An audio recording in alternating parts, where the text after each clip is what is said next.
Hello, everyone. Welcome back to section 8.2, using resources with the server. And we've done this before using a secondary resources and in the dining restaurant table type of example. Um, so, for example, these we're going to using a common resources called Clerk, and they do both registration and pictures section.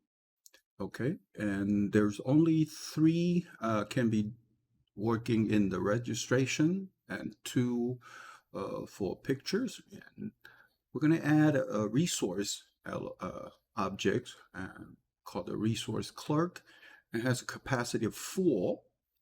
Using one resource clerk for the secondary processing, secondary resource for processing at the registration and at the picture section. So this is what we have for this 8.2. And also 8.3, we start discussing the so-called value of the resource and the server. For example, in our example, the phone call showed up on the average 30 minutes, follow exponential distribution, and with the length of the call is about per distribution between 1 to 4 minutes, most likely 2 minutes, and this is so-called service time or phone call time. Either the server or the resources have value, or all capacity can be value. And this particular table summarizes the different value type for server or the resource. They are the same. The first type is no failures. There's no failure possibility for the server or resources. Second is calendar type on time base, which means for however often these things happen once. So there is a inter-arrival of the value, inter-arrival time for the value. The third type is so-called event count time. So we define the value based on certain events. For example, number of part be processed every how often the parts being processed. For example, these type of thing we connect. So certain things happen. Actually, 3 times, I need to shut down the server and start repairing the server. So, for example, many things is like if the part is value, for every 3 values of parts, I need to shut down the server for maintenance and readjustment purpose. And the fourth type of value is this processing count. So these type of processing count is the server process certain number of entity, then it needs to be shut down for maintenance, change tools, or adding fluid, and so on and so forth.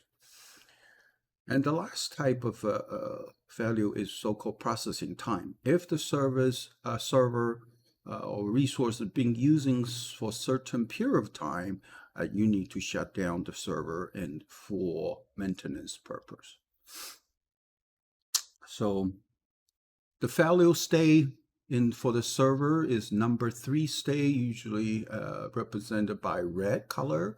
Similar things for the resources. The value failed is stay number 3, and fail busy, which means when it's failing, certain event is going on, is a stay number 5.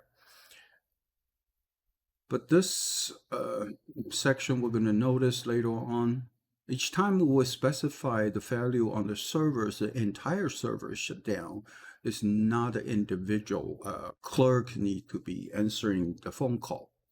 So instead of shut down the entire server, each phone call apply to individual clerk, not entire category of the clerk. So we need to issues 4 different, using 4 separate resources and create an object list of clerk, and then we choosing our clerk based on secondary resource based on this list. So this is pretty much we have for the 8.2 and 8.3 altogether. Now we're ready to switch to the model section. And for this, initially, we're going to add a resource, okay, to this portion, and we call the resource clerk. And we have a capacity of 4. Notice that in the registration, I'm going to set this to 3. So we have 3 for registration. Picture, we have 2. So both these two places share this clerk as a secondary resource. So we're going to using secondary resource. We're going to choose resource for processing and adding a specific resource called resource clerk. And I'm going to only require one of them. Okay, similar situation for the picture portion. Secondary resource, we'll do it twice because we want to make sure you know where to add these secondary resources. So, all right. And then we're going to pretty much adding a label for the resource, okay, and showing how many of them are utilized.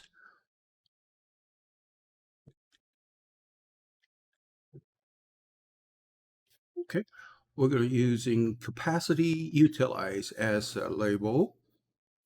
I'm going to do a little bit different color. So when I run this,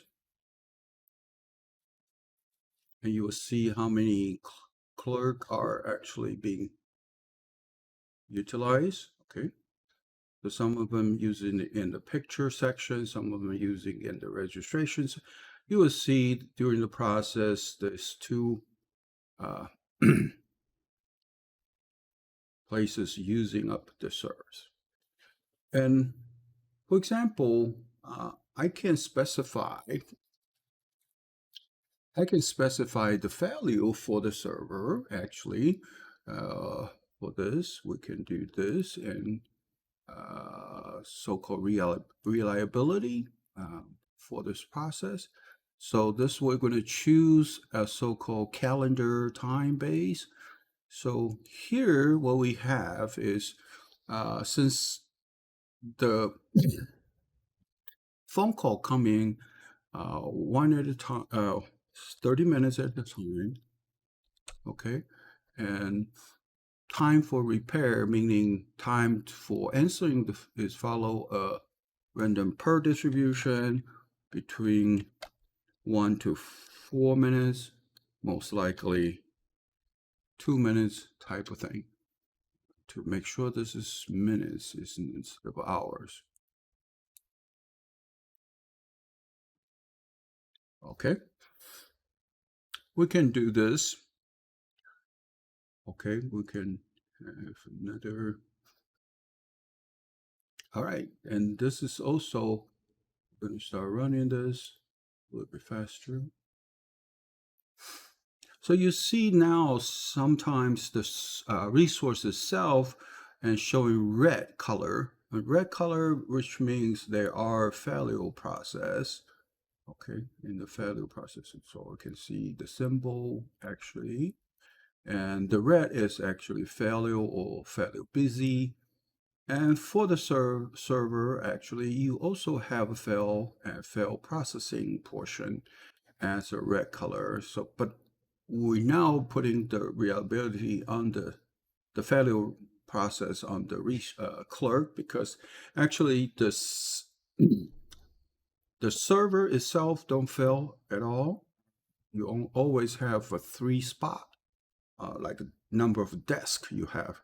And the picture portion, you have 2 spot to do the picture. And the resource clerk, you have 4. And you share between these two process. Only the phone call coming in, actually, clerk is following, answering the phone call in that case. But now what we do is we need to basically not filling the entire resource set. Instead, I'm going to change this capacity to 1. Okay. And I'm going to do the random process is instead of 30, now we separate them into 4 separate clerks. So we're going to do 120. So it represents 1 every 120 minutes. I have 1 phone call for in terms of each individual clerk. So I'm going to do clerk 1 for this guy, do clerk 2, clerk 3, clerk 4. Change the name a little bit.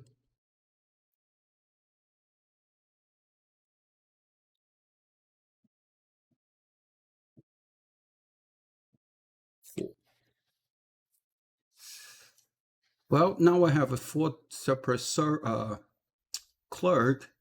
In order for this, each one of the workstation to choose which clerk is going to be for my process.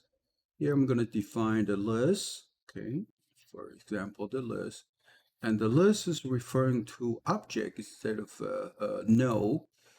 So we're going to call this list of clerk. Okay, referring to specific object. So here we have, it should be resource clerk 1.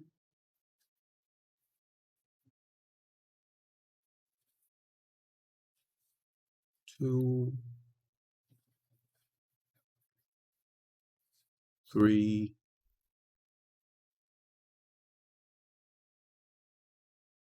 and 4. So this list is referring to objects, and we'll list clerk 1, 2, 3, 4 as a list. Back in the service registration, now instead of just going for a clerk, what we need to do is instead of a specific one, I'm going to choosing from a list. Okay, we're choosing from the list of a clerk and what type of preference I have. I'm going to choose random clerk, and based from this list, I'm going to choosing from individual randomly. This similar situation, I can do it here as well. Instead of choosing from a specific clerk, I'm choosing from the list. And this list is called list of clerk. And I'm going to randomly choose one. Okay. I can do cyclic, and or I can do random as well. And notice that each one of the clerk have his own value pattern, and now this is more realistic. You can see that how many of the clerk are busy, and some of the clerk going to answer the phone call by herself, and then vote turn red in that process. So this pretty much finished what we have for 8.3. We're going to talk about 8.4 later on, but I'm going to conclude this section for now.